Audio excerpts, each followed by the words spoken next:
This is the One Pebble Podcast. I'm your host, Kristine. Welcome to the One Pebble Podcast. Listeners, we are so excited. Today is a special day, a very special day for myself and my daughter and co-host, Elsie. Today, we have people on the podcast that we hold with great reverence, good friends, people that have made a tremendous impact on this world, an impact that will never be able to be measured. It is our great joy, privilege, and honor to introduce Mark and Rose Crea. Mark and Rose, we're so excited to have you with us today. You've drove all the way out to Spicer, Minnesota, Yes. and you're supposed to be able to be retired, but here you are furthering the kingdom, Yep, and you're absolutely. continuing to say yes. And we're so excited about today. Thank you for being a part of this. Thank you for inviting us. Yeah, This is we're very excited to nice. be here. And I don't think you ever retire. God just gives you another thing to do. So, but we are enjoying ourselves a lot. Good. Well, before we begin, I want to read your bio. And we also want to talk about your retirement and sing your praises and share in the celebration of a new milestone in your life. Mark was CEO of Feed My Starving Children from 2004 to 2025 as the Lord grew Feed My Starving Children from 3 million meals to 460 million meals a year. Mark is passionate about helping the least of these in Jesus' name. Mark has 45 years of management and fundraising experience in national nonprofit organizations. He and his wife, Rosanne, married in 1978. They raised 4 daughters. Their eldest daughter, Noelle, passed away from breast cancer in 2016, and they treasure their 12 grandchildren. Both Mark and Rose grew up in St. Paul. Mark is one of 5 children in a strongly Italian-American family, and they have a tradition of big family gatherings. He loves to fish and rebuild boats at their lake home up north. He's a man of many talents and a helpful Mr. Fix-It kind of dad whenever there's a project that needs doing. He is humble, he's positive, he's a true servant leader with a booming laugh and a way of genuinely caring about everyone's needs. And Rose, I know you well enough. I'd say the same words about you, Rose. Thank you. We are so excited We are again too, yes. to have you here today. We're excited to learn from you. We're excited to be educated on your life, on Feed My Starving Children. We're excited to be inspired. And today, when this is over, we're going to have the opportunity, people watching, people listening, to ask ourselves, what can we do to make a difference in the lives of others? But before we begin, I do want to say the biggest congratulations to Yes. both of you Thank you. for serving. And I'm going to lump you together. I'm going to thank you both because I know this was a team effort. You put 21 years in as leaders at Feed My Starving Children. As I said at the beginning, and I mean this from the bottom of my heart, please receive these words. And I speak for countless people. Mark and Rose, you will never, ever be able to measure your impact on this world. You've changed lives. You've saved countless lives. I know you've brought people to Christ, and you're both so humble. We're so thankful that you said yes to the Lord. And on behalf of the community in Minnesota and America and the world, both of you sit at the top rung of kingdom work. And simply put, we could not be more grateful. So you're retired. You're supposed to be retired. But again, here you are driving out to Spicer, Minnesota. You could have your feet on the couch today, but you said yes to the One Pebble Absolutely. Podcast. Yep. You said yes to making a difference in the lives of others. Absolutely. Have you even had a day to enjoy retirement? Yeah, we've had a day or two. I think There are there's- weekends, sometimes.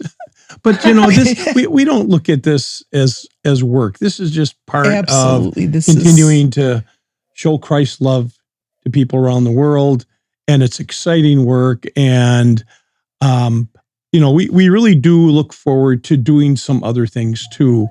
But for me, it's just not. You can't. It's a switch you just don't turn on and off. So we'll continue to do these kinds of things and help. I'm still helping feed my starving children in just some minor ways, because we got a lot of kids to feed. So, yep, and they're still there. And they're still whether there. We retire or not, we need to do what needs to be done. Yep. And this has been a team effort. We talk so many times the mobile packing where we go around the country.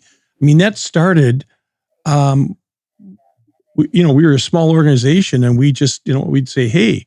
What are we doing this weekend? Okay, kids, we're all going to someplace, some church, and we're going to pack meals all weekend. And they were the staff of what we did, and they all grew up that way. And the strappers and packers. And, Well, and servant leadership has been a way of life, and it's still a way of life. Like you said, in retirement, you never fully retire. God just. What words did you use? He just gives you another task to do. He gives you another task to do. And if you're open to it and you're paying attention, which sometimes we've got to do, and or he hits you with a 2x4, and gets that 2x4 out. Yep. So and I think that's what's so inspiring about you too, and really something for us all to be sharpened by. If we listen to the next task, we're able to throw out the next pebble and have a large impact on the world. I want to say to both of you that I want to tell a little bit about my connection and what you have both meant to me. And I want to then allow Elsie to tell a little bit about her connection. The reason why I got connected to you two and Feed My Starving Children is through our family business, Flattabo Advancement, approximately 15 years ago. My brother Glenn, myself, and some of our exceptional colleagues have had the humbling privilege to walk alongside Feed My Starving Children in a fundraising, consulting, and auctioneering role.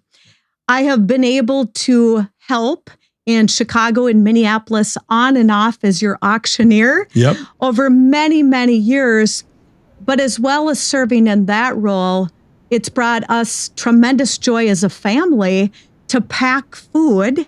And we've also had the opportunity with two of your food partners, International Care Ministries and Fabretto, to take our children to Nicaragua, take our children to the Philippines, and now to Africa to see the work of Feed My Starving Children and those food partners and be hands on the ground to pass out that food. Now, I don't say that for a compliment, but I know the work of Feed My Starving Children. I know the impact. I know the hope.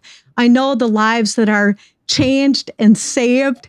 I know what you're doing firsthand. And it's at the top rung of critical kingdom work. And so the other thing that's been so fun for me, and I believe that iron sharpens iron, over those approximate last 15 years, I've watched you both be humble servant leaders, where you stand up at these galas, or maybe you're in Haiti, Mark, and maybe Rose, you're home doing the same equal important work with your kids or grandkids, or maybe you're with Mark in Haiti, but I've watched you lead as humble servant leaders.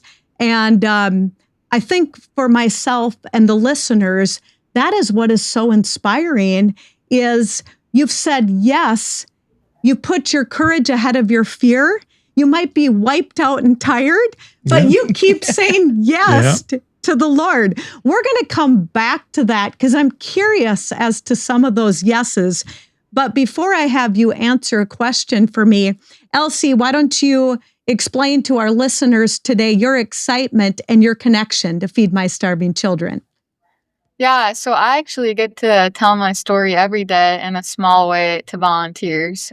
We want them to know why we work here, why we like to do this work. And for me, it does go back to that time that I was in the Philippines. I didn't know what I would be doing in my 20s or where God would take me for my first job out of college. But at 13 years old, that was when we took that family trip to the Philippines. And I'll never forget, I had never seen a community that had dirt floors, that had bamboo walls, that had cardboard roofs, that no electricity, no running water. And so the moment that stuck with me from that time was when I got back to the hotel in modern infrastructure, expecting dinner, expecting a shower. And I think that that's just a light bulb moment for me of, wow, like we should do something about this. And I turned to my dad, so Jamie, which is my dad, her husband, and just like, "Dad, what do we do now? What do we do now?" And I think even at 13,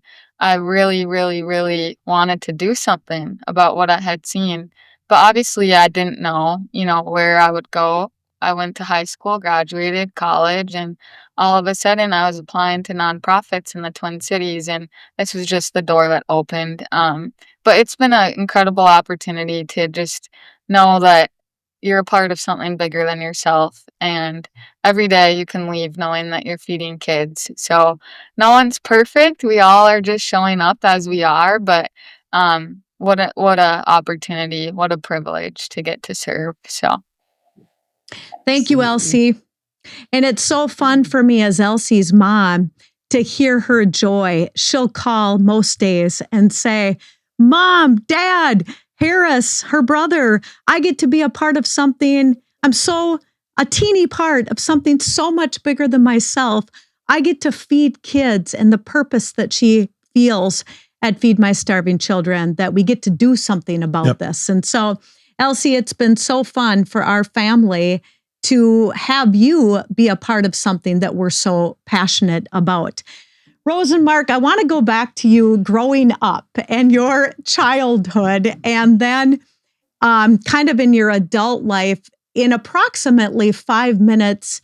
And you can speak to your childhood separately, and then as you got married, and then kind of bring us through your life story to the time that Feed My Starving Children found you, and Christ put that opportunity ahead of you. And I think all of us listening or watching, we have opportunities, and then we have to decide, are we going to throw that pebble into that water to create that large ripple effect? We might be scared, we might be excited, we might be something in between. And both of you took on a task that very few people are willing to take on. And it's so inspiring. And you've been humble servant leaders. And so please don't be humble today. We want to hear, share whatever you'd like to share about your childhood, getting married, then take us to the point of where Christ said, you're going to lead this organization, and what that felt like and what that yes was like to lead FMSC. Wow. No pressure. No pressure. No. But in so many ways, it's very simple. It's very clear. So we grew up in a very wonderful Christian home, went to church. All of that was, there wasn't a lightning bolt moment for me doing that. It's like, okay, this is what we believe. This is what we do. Here's how we practice it. Both mom and dad, and I would probably credit my dad even more so for me and just watching his example. And he was just an incredible man, but also very humble in nature. But today I would call it holy boldness. So you can be bold as long as the credit's going where it needs to go, and that's to the Lord. So, but we did that through high school and college, and we met actually kind of in our senior year I went to Cretin High School, an all-boys school, and she went to an all-girls school across the field. And so I hung around with a bunch of guys that knew her very well. And so we kind of watched each other from afar. And after high school, we started dating and dated all through college and got married right after graduation. And the weekend after graduation. The weekend after graduation. Yeah. Yep. I went to grade school with all those male people that he knew. And I too, I very humble, very Christian home, just normal, or what we thought was normal. I do remember when I was younger, always praying to make a difference. And I always wanted to make a difference. And, the best thing that God ever did for me was to bring him into my life, to bring Mark in. He's helped me grow and become a lot stronger. My daughters have just filled my life. My grandchildren, they're such a blessing. And then we've got grandchildren all over the world, sort of. Yeah, kind of. We think of them certainly as our children and our grandchildren. We do. Yep. Both of us very, very servant-minded. Rose was a nurse. The work that I did mostly on the nonprofit was in the corporate world for a few years as well. But that's the thing that really resonated or filled me up, was having an impact and helping other people. And so early in the career, I spent 17 years with the Hazelden Foundation in Center City, Minnesota. So drug and alcohol and treatment, kind of a founder in the world, a pioneer in the world. And so worked in a number of divisions there. And then went into the corporate world for a few years. Success as the world would define it, but not fulfillment as I saw it. And so after that, said, you know what, this isn't really what's doing it for me. So went back to the nonprofit world, and then we come up to the time. Well, let's talk about marriage and stuff, and then the beginning of FMSC for us. Okay, well. Again, it was the best thing that I ever did, usually. Got married. We had four beautiful girls. Oh, we did. We and all the challenges that go along with all of that. We moved about an hour away from our families to a small hobby farm and raised because he was working at Hazelden, so we wanted to move out that way more and raised the kids out on the farm, and they just absolutely loved it. It was the best thing we ever did for them. Made us a very strong family. Everybody had their chores. We had cattle and things. So the girls all, what a great way to grow up. Well, and we spent a lot of time together. Yeah. Because it was a chore to go to see friends or whatever. I didn't realize that you raised the kids in the country. Yeah. That's so wonderful. It was, again, the best. I mean, we were city kids. I thought we were nuts when we did it, frankly, but it was the best thing that we could have done. Well, we are nuts, but that's another story. So, I love how much fun you have together. I've always noticed that. Yeah. You have so much fun together. Yeah. We like each other. Yeah, we do. We really do. Yeah. I'd rather be with him than anybody. Usually. We've had great examples for us. Yes. Around us, have always looked to relatives, our parents, but aunts and uncles and others that just said, not that everybody does it perfect, but it would be like, oh, I really like this part of how my aunt and uncle do it, or how her aunt and uncle do it. And so you kind of pick and choose. Well, and I'm the youngest of 5, so I got to sit back and see the mistakes my siblings made or what worked really well, and took advantage of that. Yeah. And I was in the middle of our family, and the middle kids are always the best. I'm a middle kid. Yeah, yay! Middle child. Oh, help me. Yes. Yes. I love it. God knew what he was doing when he put you two together. I really think he really did. I really do think so. He absolutely knew what he was doing. Absolutely. Did you grow up with, and I think you mentioned this, Rose, Did your parents instill kind of this heart of service or making a difference in the world? And it's fine if they didn't. And for our listeners, not everybody grows up with that. No, I think more through example than anything. Sure. They showed me what my father's family was very religious. His brother was a priest. He had two sisters that were nuns. His other brother was a deacon. And he always felt kind of like the black sheep of the family. Sure. A little irreverent, Sure. But fun and very much a humble man. You wouldn't guess it to first meet him because he was very loud and stuff, but he was an incredible example. Yeah. So it was instilled there. Yeah. And just caring. I mean, growing up in big families, growing up in a big Italian family. I mean, all my aunts, I had like 7 moms. And so, you just couldn't get away with stuff much. But it was really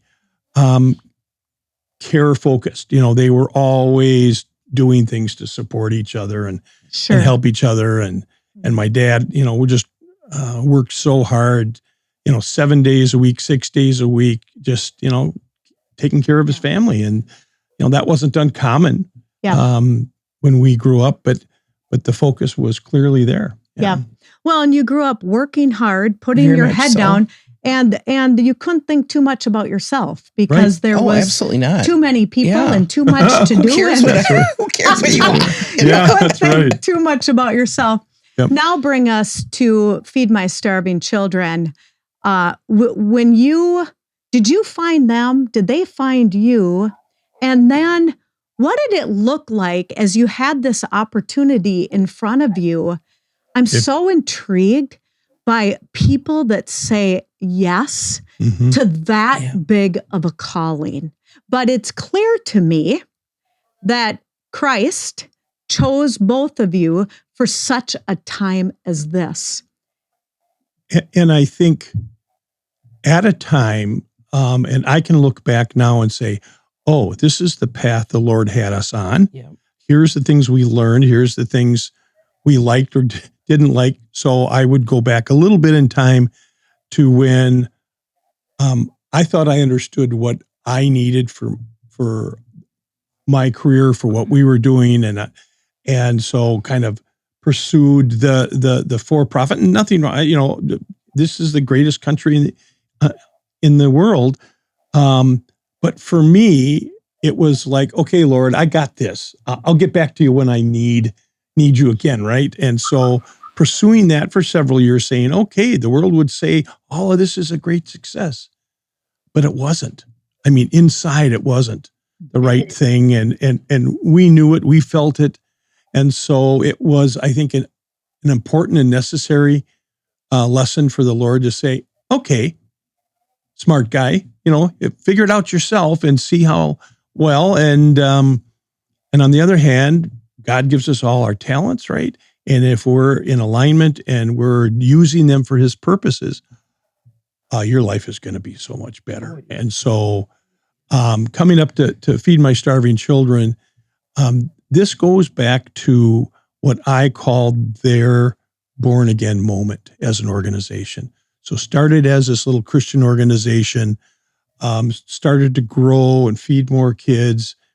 And then the organization made a decision that said, we're this little growing Christian organization and we don't want to offend anybody. And we want to solicit companies for donations. And so we're just going to put a nice secular look on the organization. This is how we'll be a Christian organization. We just won't tell anybody. And nothing wrong with that. But that's what the organization did. And they pursued that for 10 years. And in that 10 years, so the organization had about 3 million meals a year. And 10 years later, so this was 93 to 03, the organization was still at 3 million meals. All the new things that we would do. So, hey, let's do a new marketing plan, new strategy, new CEO, new CEO, a whole succession of people who kind of didn't work out. And at that point, the board was pretty exhausted, good people, but a small core group of, I would say, really passionate Christians who said, we've been trying everything here, and we just can't seem, the need is great. We just can't seem to respond to that need. Volunteers have a good time. Maybe it's time for a bold and risky decision. Like, let's trust God. And that's what they did. Yep. Yeah. And so the board just said, you know what? We're going to tell people, we're going to put Christ back in the center actively in the organization. This is why we exist. This is what God tells us to go do this work. And so that's what the board decided. And then they said, okay, now we got to go look for a new leader. And so they hired a company to do the search and everything. And that person happened to know me and approached me and said, hey, I think I got something that you might like. And so that began the process. That was in the fall of 2003. And you go through that whole process and a bunch of candidates. And maybe they said no to a couple of hundred people before they, or a couple of hundred people said no to them. I don't know what it was. But I was fortunate that the board just saw something they liked in me. And for me, it just fulfilled so many things. One is, who doesn't want to feed starving kids? That everybody wants to do that. But why we're doing it mattered a whole lot. Kind of the skill sets that the Lord had given me. And at a time, we talk about this in our marriage where, the kids were a little bit older to do this job when they were all little. Boy, it would have been hard. Yeah, I just don't think that would have been. But it's like, okay, I think God prepared both of us, and this is the time. And so, all right, we're going to go for that. The organization, made that decision. And what I will tell you though is, in the months between the board making that decision of rededicating and going through all of the search stuff, and then coming on board, the moment the board made the first decision to rededicate the organization, God began to bless the organization. So it wasn't, Mark's arrived, now the Lord's going to bless you. No, the Lord began blessing the organization. And so when people, I call it the hockey stick of growth, when people see this 10 years of flat and then this rocket, this exploding, and they look and go, well, that's when Mark showed up. Oh, that's the answer. Oh, you couldn't be more wrong. You just couldn't. This is what God did. How many times did we face things where I had something called the God box on my desk. This sounds kind of weird. And it was the things that I would say, okay, Lord, I got to turn this over to you. This is beyond me. And I'd write whatever it is, and I'd stick that note in the box. And through the years, it got fuller and fuller. But to just say, this is what it was, what we saw, and how we evolved as an organization. Okay, we worked hard. God brought us really good people. I got Rose there. She would kid me because I'd say, okay, I'm leaving the office. I'm on my way home. And, 2 hours later, I'd arrive and she'd look at me and not yell at me or not say, oh, did somebody ask you a question on your way out? Hi. Yeah. Okay. Somebody did. And so I was telling him about Feed My Starving Children. But it just exploded. The rededication I saw firsthand, whether it was pastors or others that said, we like Feed My Starving Children. It's fun to go there. And when we rededicated, you look at all of the pieces of the organization, the volunteering and they do this and this, and we send food over there. None of that really changed. What was the only thing that changed? What was the only pebble that got tossed into the pond? It was putting Christ at the center of the organization. My goals in 21 years that we would review, and I was always a firm believer of using good business practices to run the organization, to say, if you just do things really well, we're going to do more of it. We're going to feed more kids simply. So let's do this really well. And so when we did that, and the organization began to grow, it was an amazing thing to watch. All of miracles, lots and lots of trials. And, we work in very, very difficult places. We're in 100 countries now around the world. This food goes to missionaries, and they're doing the hard work. Oh my gosh. People go, oh, gee, what a great thing you're doing. It's like, well, let me tell you who does the hard work, who every day risks an awful lot to be the hands and feet of Christ. And if we can help them walk side by side and say, okay, you can do all these things, but this food, this nutritious food, is going to be the foundation of your programs. Then you can go in and really have an impact on a community, on a village, on a family. And we've just seen huge differences. And then you get to travel and spend time. And that for me was one of the best times. One is, watching new people like Elsie get hired and come on board. That's exciting because that helps. That starts and recruiting the volunteers. But then you have seen, that's the other side of the bag. This is our side. The other side is the people in the field. It's the children being fed. And so many children that we know absolutely. That are adults now, that they're healthy, that they're pastors and teachers and nurses, and that's what's going to make a difference in their country, is a person that's grown up, that's educated, that's healthy, that has a great set of values. And that's the ripple effect that happens over and over again. And again, we don't know. So we've distributed 4.7 billion with a B, billion meals throughout the world. Absolutely incredible. Yeah. The most nutritious food. And you'd look at that and go, okay, looking at where we're sending this food, how much of that food do you think really gets there because of all the problems and all the danger and all the difficulties? Well, we of course track all that through the years. And our number is a number that makes no sense. 99.8% of the food, that 4.7 billion, has gotten to the tummies of those kids around the world. That doesn't make any sense. You can't rationally come up with a model that says, oh, I know how I can accomplish this. No.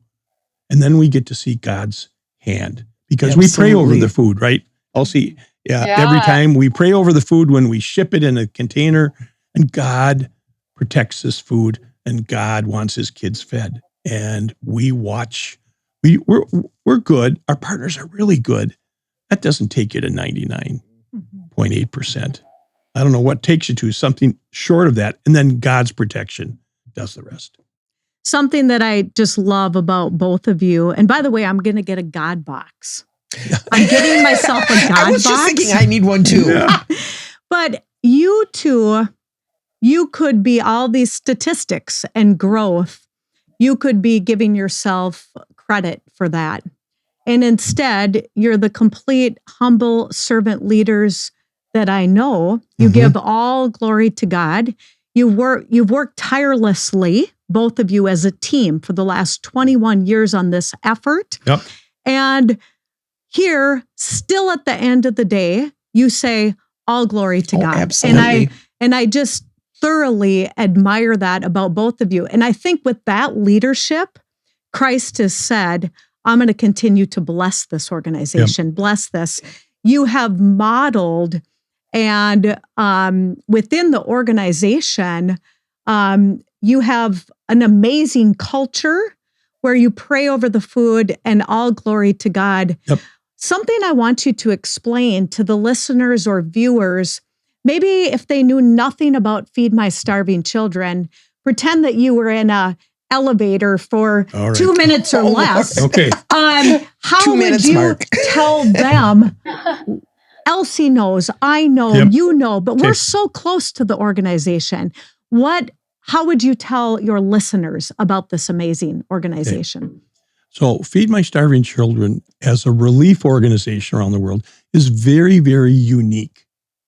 unlike most relief organizations. So Christ is at the center. So if Christ isn't being honored, if it's not about that, then nothing else we do matters. So it starts there. Then it makes sense because we combine things. I describe it in car terms. Sorry. So we could build a nice 1970 Chevy, nice car, or we could build a 2025 Camry. Both cars, but very different. And so let's first start with science and all of the nutrition that said to give a malnourished or starving kid some rice or beans might make their belly feel good. It's not what they need. It's not enough. So the scientists have put together this formula that has all of the things that a child needs to develop physically, cognitively, muscles, nerves, all of those things. Then we're going to use volunteers, 1.2 million volunteers in the United States this year, half of them young people. Wow, there's a cool thing. Let's engage them and produce that. And then we're going to give this food to missionaries and NGOs around the world. We're not going to go through any of the governments. We're not going to go through these.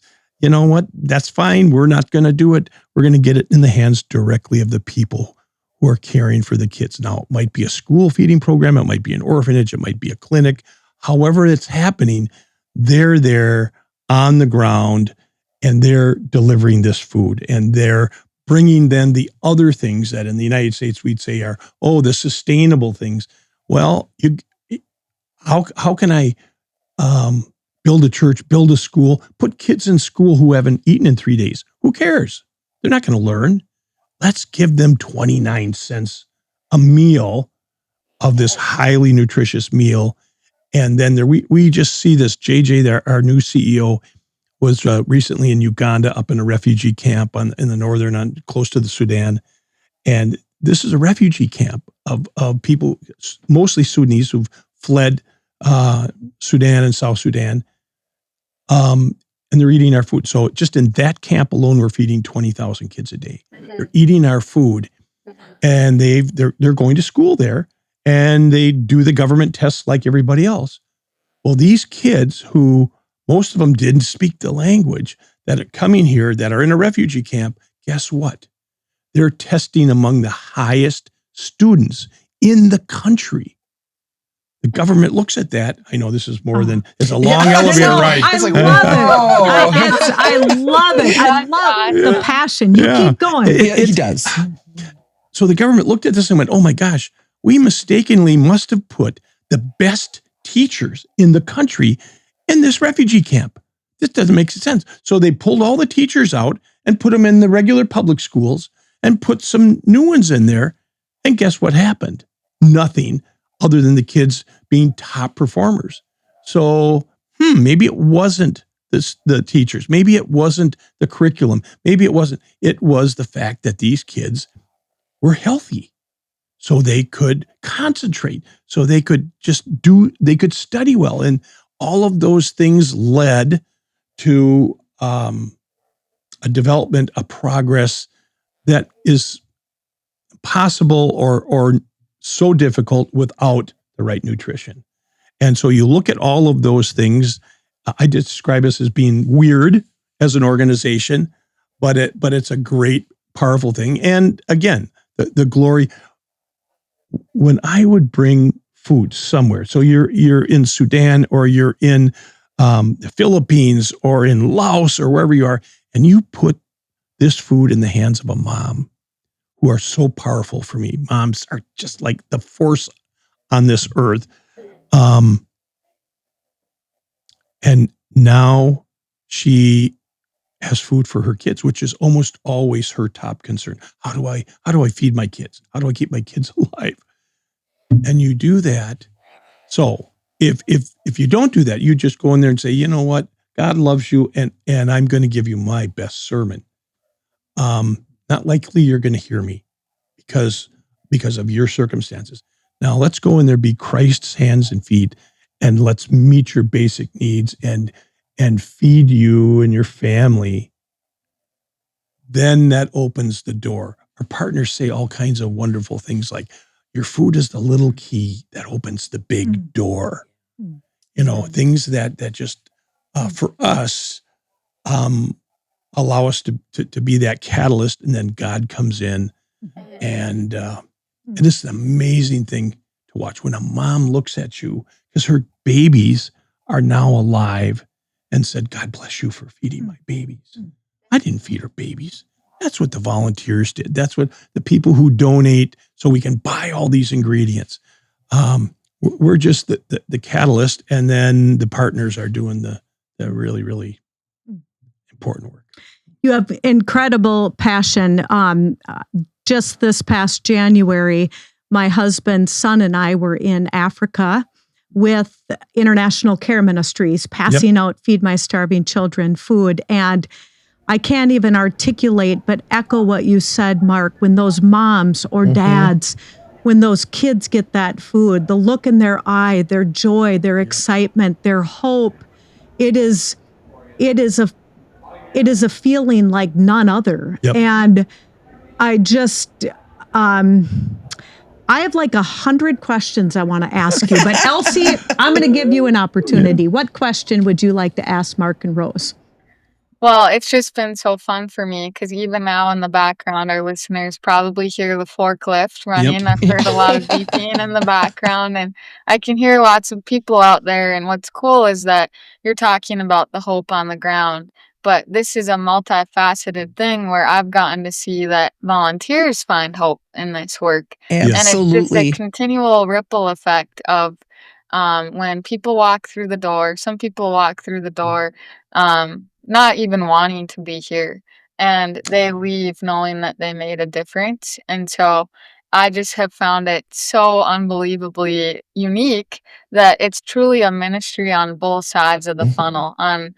We say that because on this side, the volunteers are the ones that are packing the meals. And then people like Mark, people that work in the international programs, they get to see what's going on the ground. And just truly remarkable that both sides are being able to see and kind of get a glimpse of what hope means. So I know you touched on this, but just we talk about hope starts with food. And like, explain that a little bit more, like when people do get a glimpse of hope, when they start to see hope through food, how do they start envisioning their future differently and the trajectory of the rest of their life, really? Yeah. It is really obvious. I would tell you in a lot of ways, it's certainly verbal, but it is all of the other things. So when you see a mom standing in line and it's 100 degrees out, and you see the angst on her face, and then you put a box of food in her hands, and that might be enough for a month for her family. She has never had in her life likely more than a day or two's worth of food ever. And you see joy erupt on her face. And you can hear the words too, but if you just physically, it's their features are altered, honest to gosh. And they can come home because they're in survival mode. They're not thinking about their kids in school, or they're not thinking about how to have a better life. They're just trying to survive.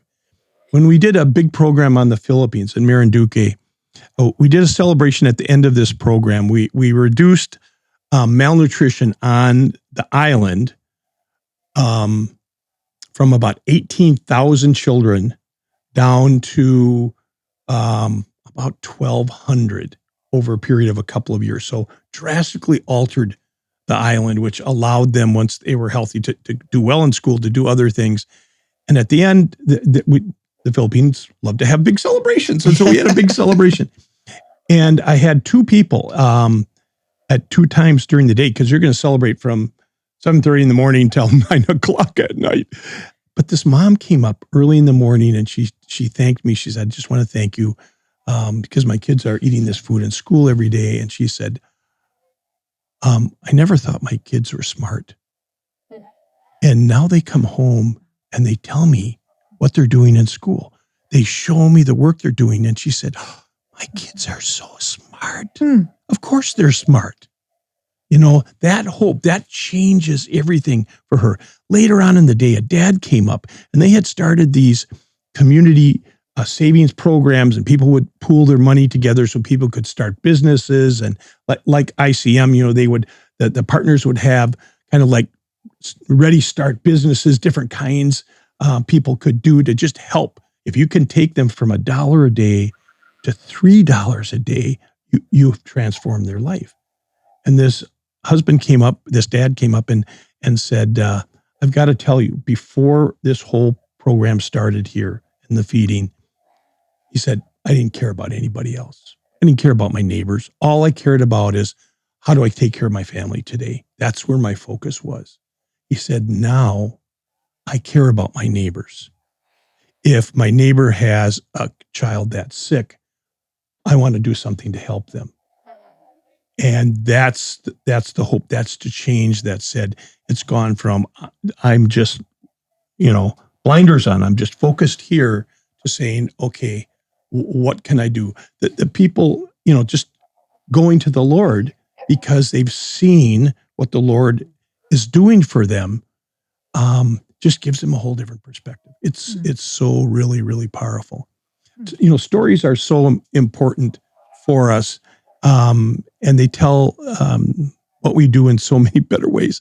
And for us, so we've got a number of stories. She's giving which one are you going to tell? So this is when we were in El Salvador after a hurricane, 55 inches of rain in 3 days. I mean, it washed all the crops away. It was just devastating. And I love the Salvadorans because they're beautiful. They're very community-minded people, but they're very much, please come and help us. We need your help. And then when you're done, thank you very much. Get out of our way. It was a wonderful. And so we were in a village, and it was very much elder men, elder women. That's how they ran the village. And Rose and I were standing there with this group of the elder women, and maybe 8-10 women there. And I got our food, and I'm explaining the food to the ladies. Now, I've been married a few years here, and as a guy, guys, you'll know this, I know what the look is, right? And so as I'm explaining, and this young Salvadoran woman is translating for me, I'm looking at these women, and they are all giving me the look. And it's like, I said something, and it got translated into maybe something like, you're all ugly or something. I've been thinking, this is not good. So I turned to the young woman. I said, did I offend them? Because they don't look happy with me. She goes, I don't think so. I'll ask them. Then she gives me the look. And I'm thinking, I'm so in trouble here. I love it. And she looks at me and she goes, Mr. Crea, they appreciate this food. They appreciate what it will do for their families. But you're basically telling these women how to cook. And they've been cooking before you were born. So why don't you leave your wife here and go hang out with the men? We kind of respectfully don't really need you. And so I was happy to leave them with my wife and go join the men. Love that story. And we had a very nice time. Yes, I bet you did, because the guys were gone. So you both have been on countless trips overseas and given of your hearts and time and lives and effort. And I would love to ask you for the next 3 hours about all of those trips. Okay. Elsie, I want to give you the opportunity. Mom has a lot of questions that I'm excited about, but Elsie, you go ahead. I know you have a lot on your heart today. Yeah, there's so many things you could say because I've gotten to see more of FMSC the last 9 months.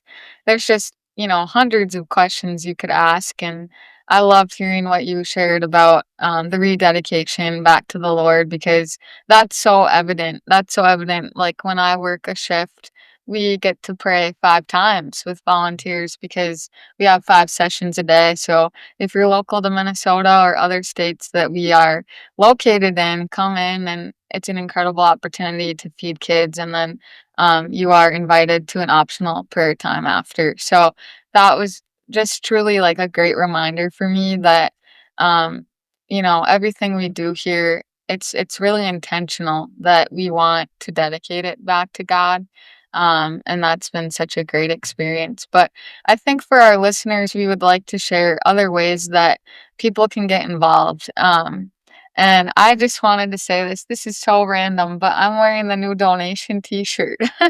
So the only reason I wanted to say that is you can feed a child for a year with $106. And there's so many ways to get involved. I know that you can share more as well, Mark, but it's just incredible that this is an opportunity to be a part of something bigger than yourself.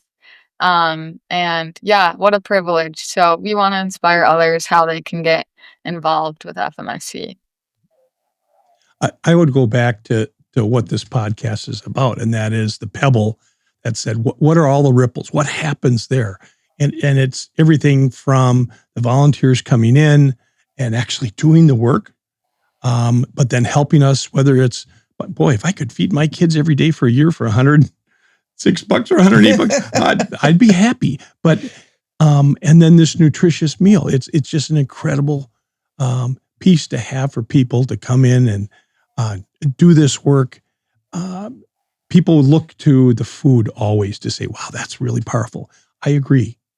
But you know what? Equally powerful is, we call it feeding the body, feeding the spirit, is feeding the spirit of the volunteers and others that come and help us every day, because they leave impacted. Maybe it's a short-term impacted, or maybe it's something like Elsie that said, hey, we have so many staff who grew up coming and packing food. And some would say, I'm going to work here someday. And others would just say, okay, now what do I want to do? I want to make a difference in the world.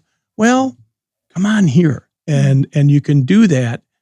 And the need is great. You know, if we just kind of mention the numbers a little bit. So it's 29 cents to feed a kid for a day, this highly nutritious meal. That's crazy.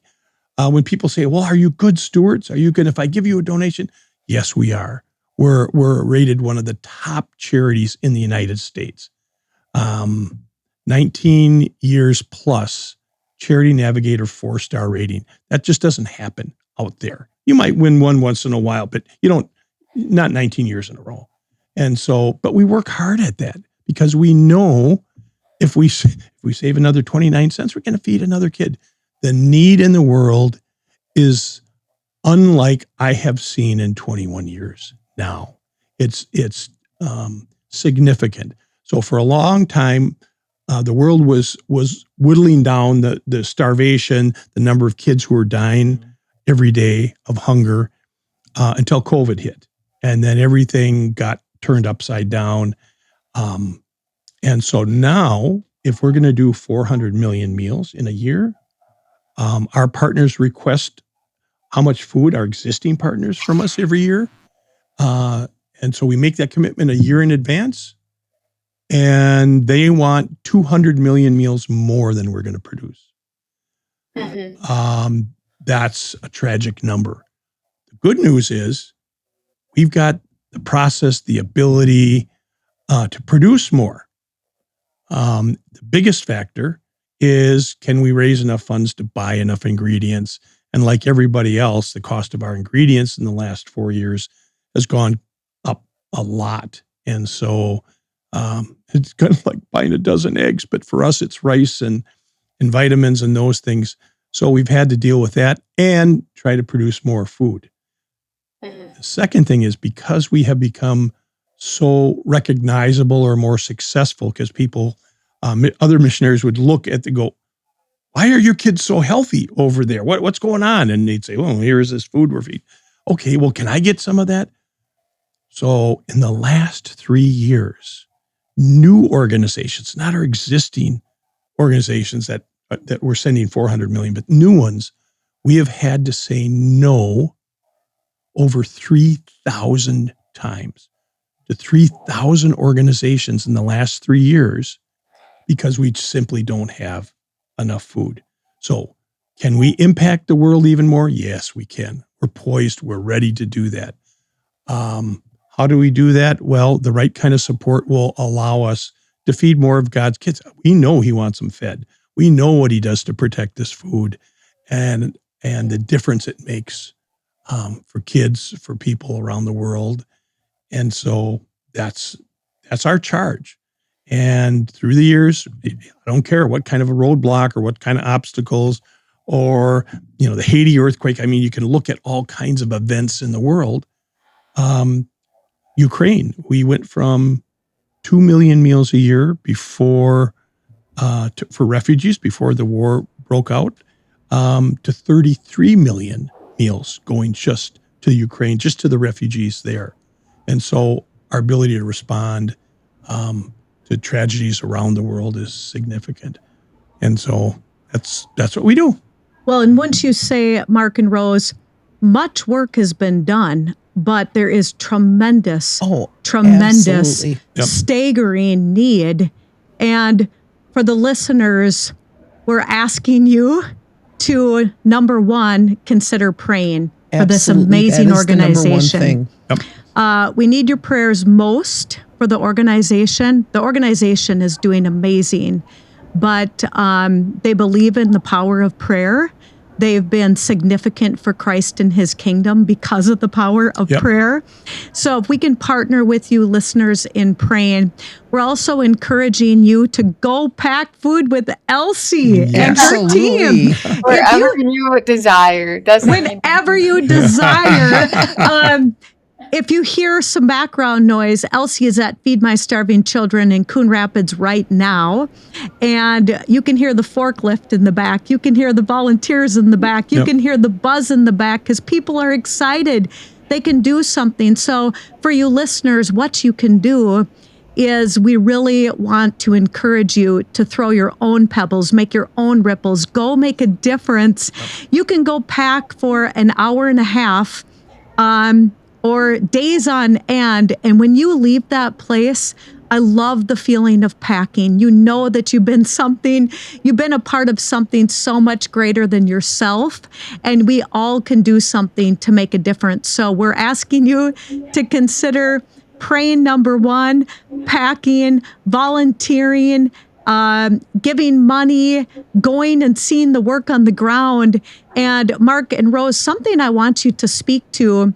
I think a lot of people here in the U.S., and there'll be people listening across the world, and we're mindful that you might be in difficult situations, and no person is better than the next. Every person earns the right for equal dignity. And so whether someone has a penny to their name or $1 million to their name, Jesus loves you all the same. And everybody is equally special in this world, and everybody is equally important to the kingdom. But something that I struggle with here in the U.S. is how do we get the message out, Mark and Rose, unless someone talks to a family like your family and they hear what it means to be part of the ultra poor, or they talk to another nonprofit and learn what it means to be ultra poor, or they go see the work themselves.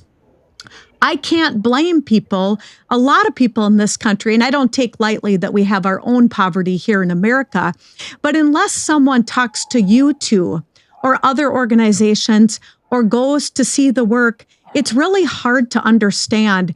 Mark and Rose, if you could articulate and put it into words, what does it look like to live in an ultra poor village? But I just got to say one thing, and I don't want to paint this with too wide of a brush, and it makes me emotional. Every time I spend a little bit of time with the ultra poor, I don't sharpen them, they sharpen me. Absolutely. And when I come home, I'm reminded to have joy in the Lord, to have joy in that one meal a day, to have joy in family. And I'm not insinuating that these times aren't tough. I can't imagine they're a way of life. But what I've learned most is their gratitude and their joy. Can you paint a picture for the listeners that haven't experienced poverty, what that might look and feel like on a given day? Well, I was just going to say, I think in traveling, going to some of these countries, seeing the way they live, the thing that hit me the most was the smells. Because you see the pictures but the smells are just horrendous. And I've never experienced, I mean, we wouldn't most of this country would not let their dogs live the way these people live. It just breaks my heart. The one thing I wish for every donor, every volunteer, everyone that's involved with FMSC is the ability to hand a bowl of food to someone else that needs it. It's life-changing. It is. There's probably the best words are the words that come directly from the people we're serving. And so when you look at the difference, I mean, we have terms like, oh, this is first world problems, right? Where you talk to somebody that said, this isn't about, gee, what are we going to eat today, or how many times are we going to eat today, but when are we going to eat next? And so I've been in so many situations where people would just say, if we eat 2-3 times a week, that's good. I mean, nobody eats more than once a day. In Haiti, they would say, well, you're rich if you eat every day, or you have 2 things a day that you can eat.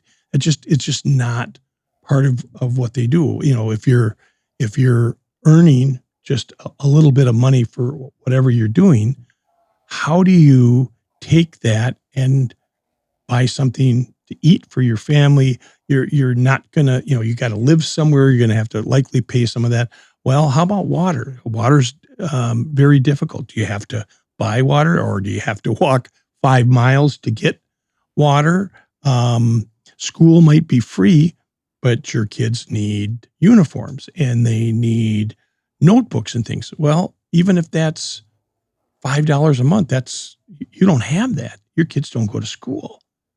For 4 girls, one of the things that impacted me over the years around the world is we would go to places where a family would likely make a sacrifice and say, we will send the oldest boy to school, but we can't afford to send any of the other kids, especially the girls. They don't need to go to school. And then you bring this food into a village or into a school, and they'll say, what? The kids are eating every day at school? Oh, they'll send all of the kids, even the girls, send them to school. Then what happens? Well, of course, the girls accelerate. They're going to kick the boys, scholastically and do well. But they're getting their nutrition. They're getting educated. They're just going to be better at life. There's all kinds of factors, whether that is just eating, whether that's healthcare, whether that's education, whether that's having a roof over your head, clean water. All of those things are factors. And another thing that's different about us is we focus on food. That's what we do. We do it very well. Well, how about all those other issues? How about the best farming practices? Yes, those are important. It's not something we're going to do. We're going to work with other organizations that do that, but we're going to continue. We're going to be very vertical, if you use that term, to say, we're going to do this food. We have multiple formulas that take care of certain issues, certain different issues in the world nutritionally, but that's just going to make the biggest difference. If you don't have that, having a roof over your head might be nice. Talk to a mom. That's not the thing. When we were in Ukraine and in the refugee camps and talking to all these moms, because it was moms and kids, that's what you saw there, and lots of young moms who are in a situation they've never been in their life. And the first word out of their mouth is, I need something for my kids. I need to feed my kids. Yes, I'd like safety. Yes, I'd like shelter. Yes, I'd like those other things. But that wasn't the first thing they mentioned. So take care of that, and then other things can happen and do happen. And so that's the difference. And we just don't. If I'm hungry, I could walk around our neighborhood and find a dozen places to say, could you make me a peanut butter and jelly sandwich? Could you? They don't have that option. They don't have anything. There's no safety nets. There's no, go to the pastor. He doesn't have anything, so it's a thing. Your neighbors are as hungry and poor as you are. And so how do you make that difference? Well, that's part of what we focus on, because we know fundamentally that's the foundation that other things can be built on. You said that so well. Elsie, I'm going to let you sign Yeah. off, but Elsie's starting her shift in a couple minutes. And you know what excites me? I can just hear you. Welcome to Feed My Starving Children. But Elsie, we're excited about your impact and your passion for FMSC. You're literally at FMSC right now. You're going to meet with the volunteers. You're going to see the hope, the food in action, the packing, the praying over the food. Elsie, inspire our listeners, and then we'll continue the conversation for a bit. But what would you like the listeners to know? And give us 2 lines of your opener so people can get excited to pray, to volunteer, and possibly donate.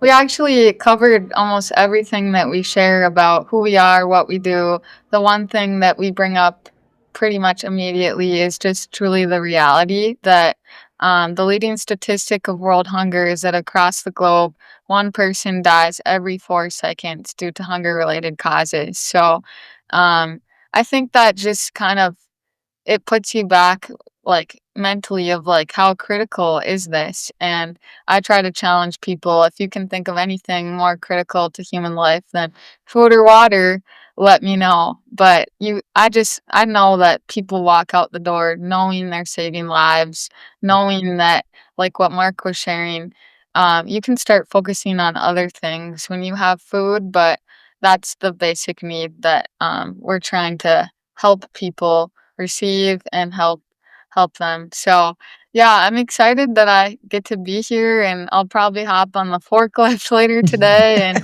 move some pallets of rice and soy and get to chat with volunteers and pray with volunteers. And so it's truly a great opportunity. But thanks for having me on. It's awesome that you guys made it all the way to Spicer, and I'm sure I'll see you soon. So Yep. Thank you. Thanks. Bye. Thank you, Elsie. Bye. I want to bring up something that is really difficult. I think a parent's worst fear is losing a child. Mhm. Rose and Mark, you're walking in shoes that I can't even proclaim to understand. You're living through my worst fear. Noelle is with us. Absolutely. She will never be forgotten. She was a beautiful woman inside and out with a tremendous impact. And still today, her impact is her ripple effect. Noelle, from heaven, cannot be measured. My heart and sympathy go out to both of you for losing a child. And we can't, most of us listening might never experience or I hope they feel don't. the pain. Yep. For us that haven't lost a child to say that we understand, you'd have to walk in that pain to understand. And our deepest sympathy and our hearts. And we couldn't have been more proud of the parents that you were to her, the grandchildren that you have, the beautiful daughter in Christ that she was. And I want to say again, Noelle will never be forgotten. And to this day, I just know with all my heart that Noelle continues to carry a ripple effect. I've got goosebumps thinking Yep. of Noelle Yep. that can never be measured. But I want to equate that as well. And I don't say this lightly. As Elsie just said, I think the statistic is, you correct me if I'm wrong, approximately 20% of the ultra poor will lose a child. I believe it's about 20%. Is that right, Mark? Yeah. Of the ultra poor. Yeah. And it can vary a lot throughout the world, but it's rare that, and missionaries would tell us that they would go into a village that was ultra poor and not find a woman in that village who had not lost a child. And, it might have been to sickness, but the sickness, it was a result of somebody being so, malnourished, so susceptible to that. It's, it in a weird way, it did make it more real for us to sit there and talk to another mom who had lost a child. Now, we lost a child to cancer.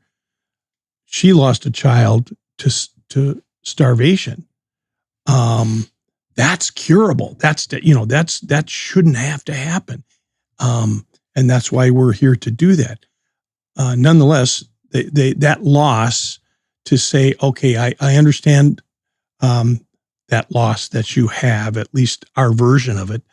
And that shouldn't, and then to say, oh my gosh,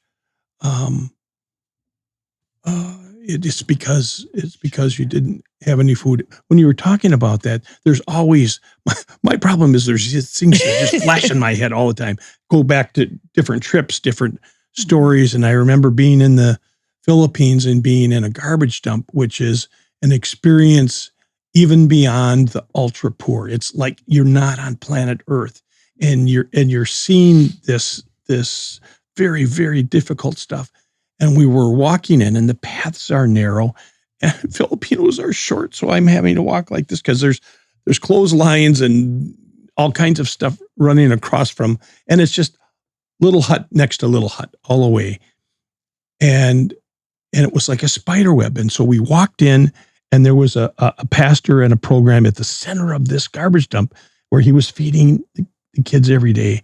And then we walked out a different way. I mean, I don't know how many ins and outs there were, but what just shocked me was on the way in, as we were walking in, we walked by one of the little tin huts, and here was a mom with a dead baby in her arms.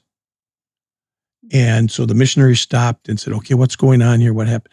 Well, my child just got sick, had a fever.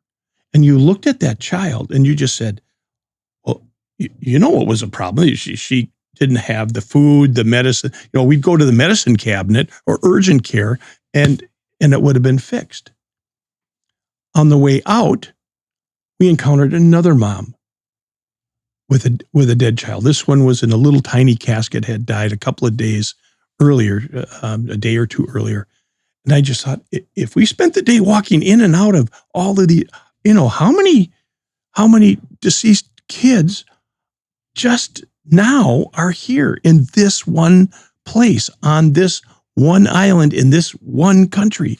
And it just gives you pause to say, this is not unique. This is daily occurrences. This is something so many people, moms and dads, brothers and sisters, this is part of their life. The thing where parents don't name their child until they're several months old, because why name a child who likely won't survive? Well, oh my gosh. We just don't have to think that way or worry about those things. And how does that, going back to the hope, how does that interrupt or keep hope from happening? Because that's not physically, mentally, anything, spiritually, where you can be. And then you fundamentally switch that, and all the other things can start to happen, and you just start to see that hope, which results in people, thinking about, okay, now what do I want in my life? What do I want for my children other than to keep them alive today? Well, that's kind of now being taken care of. So now I can think maybe more about the things that you and I think about, and that is, we want a better life for our kids. We want them to do well. We want them to, again, the garbage dumps, if you just look at the people there, that's what they do. They spend 12 hours a day in a garbage dump trying to, as salvagers, trying to find plastic or aluminum or whatever, or something that they can eat or something that they can sell. And they'll make maybe $1 or $2 for 12 hours work. I don't know how you survive on that. It's very difficult. The pastors in some of the countries in the Far East, when we would talk to them, these young guys, one of them we've been praying a lot for, they were earning $30 a month. I don't know how you survive on that. And so what what can help. And if you give them some money, they're going to give it to somebody poor. I mean, that's the other thing, because they're all walking saints. And so let's do something that does help them. If we can fix their motorcycle, if we can give them some money for gas, whatever it takes, because they're doing the hard work every day. Mark and Rose, you have incredible passion. Just the passion just runs through your veins for the kingdom and for Feed My Starving Children and for the lives, the precious lives of people. I want to share with you why I brought up Noelle. And I bring her up because I think of her often. I think of your family often. She'll never be forgotten. I have tremendous reverence for a pain that you're walking through. Noelle had a immeasurable impact on earth. I believe that Noelle continues to have an immeasurable impact from heaven. But you guys know a pain that people don't know unless you lose a child. But when I think of all the ultra poor that have lost a child, you can sit face to face with the ultra poor and you can tell them, I know that pain. I'm walking on that pain. The Lord is still good. None of us come with an 80-year contract. Christ is good. His will is done when our days are numbered and counted. But you know a pain. And when you sit face to face with the ultra poor, you are in the boat with them. After Noelle passed away, and she's right here with us today, and those beautiful 3 children. But were you able to have conversations with the ultra poor as to your situation and being able to hear their hearts and share that communication together? Absolutely. It's something that you just, I mean, it's there. It's not like, well, let me tell you, but. No, one of the most moving things was, we went to Africa right after Noelle died. And I just sat and cried with a woman. We didn't understand each other. She had lost her child. And to just share that moment with her, I will never forget that woman. And to be able to touch each other, it was a God moment. Of which we've had many through the years, but it does. It changes who you are. And that's okay. We're who we're supposed to be. We went to Heart for Africa, and they're an organization that takes in abandoned children, basically, or children in need, under 12 months. And when we were there, they were waiting for a baby to be born. And it was going to be a little girl. And so Janine asked me if it would be okay if they named her Noelle. So we have our Noelle in Africa. We're going to go see her. We have seen her a few times, but we're going to take Brad and the kids. Next year, it'll be Noelle's 10th anniversary, and take the kids there to meet her. It's, blessings and sorrow and but some wonderful things have come out of it.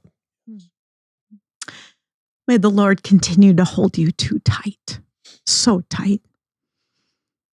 Someday, God willing, I want to go to Heart for Africa. Oh, yes. I want to meet that Noelle. And Rose, I want to thank you, the woman that you cried with. You could understand each other. But thank you, Lord, for touching her and crying with her and being the hands and feet of Jesus in that moment. Well, Mark has already told me and Rose, they're supposed to be retired. He said at the end of the day, they're going back to Feed My Starving Children. He's the CEO Emeritus.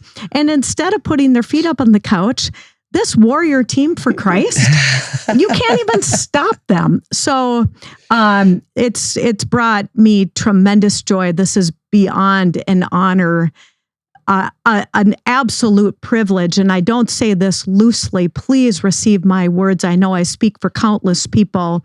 In my 51 years of life, knowing a lot of people across the world, you two sit at the top rung of reverence that I have. You have done impactful kingdom work. Like I said, when we opened, your ripples, the difference you've made in the lives of others, you two, the lives you've changed and saved. You don't have a clue what God has done through Mark and Rose Crea.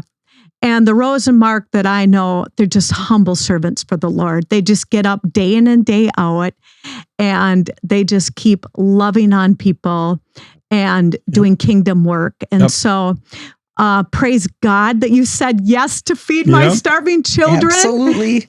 He picked you out, and I believe you were anointed. Anointed. I know you were to do this work. It has been a blessing. Yeah, it has. And to be able to do this. We're just extremely thankful, and we celebrate your retirement, but we know you're not even retired. You continue to march on. There's just one other thing that I want to ask you before we end today. And I did a little bit of research on this. The United Nations has 17 sustainable development goals to transform our world. The number one goal of the United Nations is no poverty. The number two goal is zero hunger. Again, so much work has been done, and there is so much work to do. Mark and Rose, what would you want to say to our listeners as far as, if we all do something, we can all do something. We just need to continue to roll up our sleeves and to work hard at this. Yes, the need is grave. But at the same time, we can wrap our arms around this. We can put a larger dent. We can save more lives. We can make a difference together. And we're so thankful for all the work that's been done. We celebrate that. We don't want to take lightly the meals that have been sent, the work of the Feed My Starving Children's of the world, the leaders. Thank you for all the Mark and Rose Creas of the world, all the way down to the prayer partners, the volunteers, all the people. Tremendous work has been done, and we're grateful. But there's so much more work to be done. And so today isn't about putting guilt. Today is about education, inspiration. It is about throwing pebbles. It's about making a difference in the lives of others. And you don't have to be a Mark and Rose Crea to change the world. Very few people are you, but you don't have to sit at that top rung. Your work can be praying. Your work can be volunteering. Absolutely. Your work can be packing. Your work can be go see. Mark and Rose, whatever stories, statistics, whatever's on your heart left to share that you didn't get an opportunity to share. And then help me with a call to action for Feed My Starving Children. Get involved with this faith-based organization that we could not be more proud of. And Mark and Rose Crea, God bless you. God bless your work. May the Lord richly bless your family. We are so thankful for who you are in the kingdom work that you have done. You two throw out the last pebbles. No pressure. What would you like to leave with our listeners today? One thing that comes to my mind, my youngest daughter, when we started all this, her goal was to correct everyone that said they were starving, that she came across. I love that. No, you're not starving. You're hungry. But just that acknowledgement, that mindset that starving really is not what we experience in this country for the most part. Just keep in mind that there are people starving. Thank you, Rose. I love that.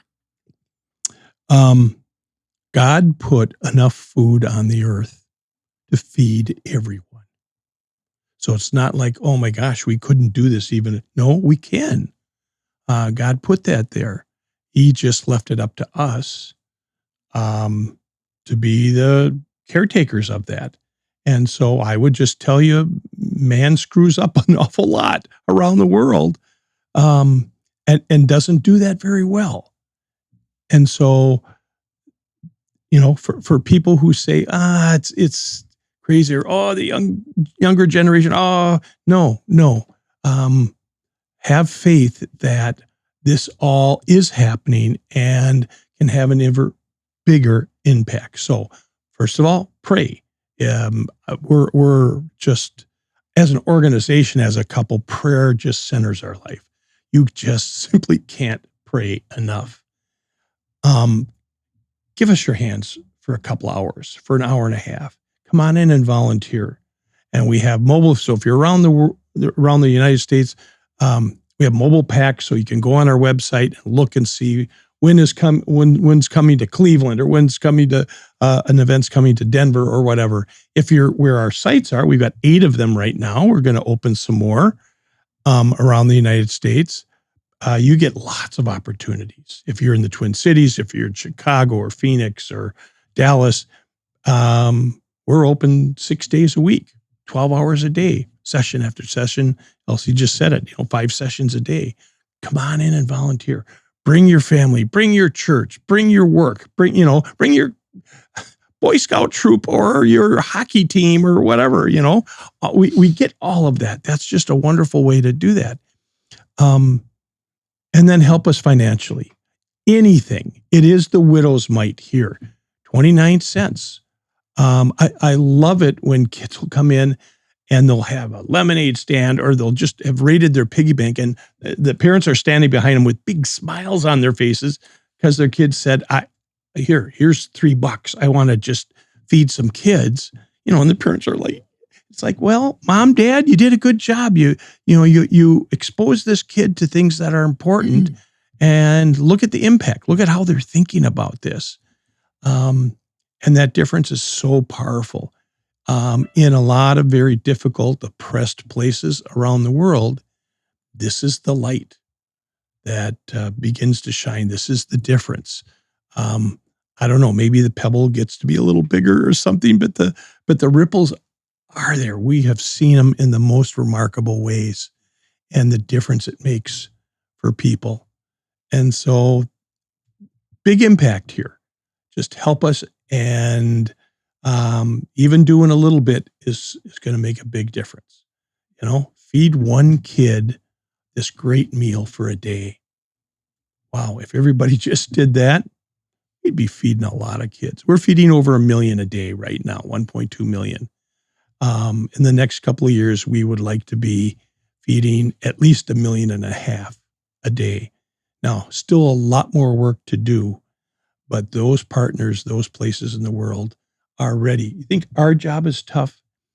Our partners, those missionaries that are out there that are saying, here's who I'm feeding here, but I don't have enough food to feed them here. And so I'm saying no and watching people suffer. And if I had, they'll take us, we'll be someplace with missionaries, and somewhere along the line, usually it happens sooner than later, we'll get this, look, we'll be seeing something, or we're hiking through the bush to go somewhere, and they'll stop and go, now let's talk about more food. How do we, can you give us some more food? Yeah. And they're so sincere about it, but it's like, we're ready to do more. Can you help us do more? Rose and Mark, on behalf of myself, Elsie, all of the listeners, we have been educated greatly. We've been inspired. We have been encouraged to go make a difference. Thank you to both of you from the bottom of our hearts for your service all these years, your entire lives. And we know that you're going to continue to serve. Yep. Thank you to both of you. We are so grateful. Happy to do this. Thanks. This has been the One Pebble Podcast. One pebble, so many ripples. What will you do to make a difference?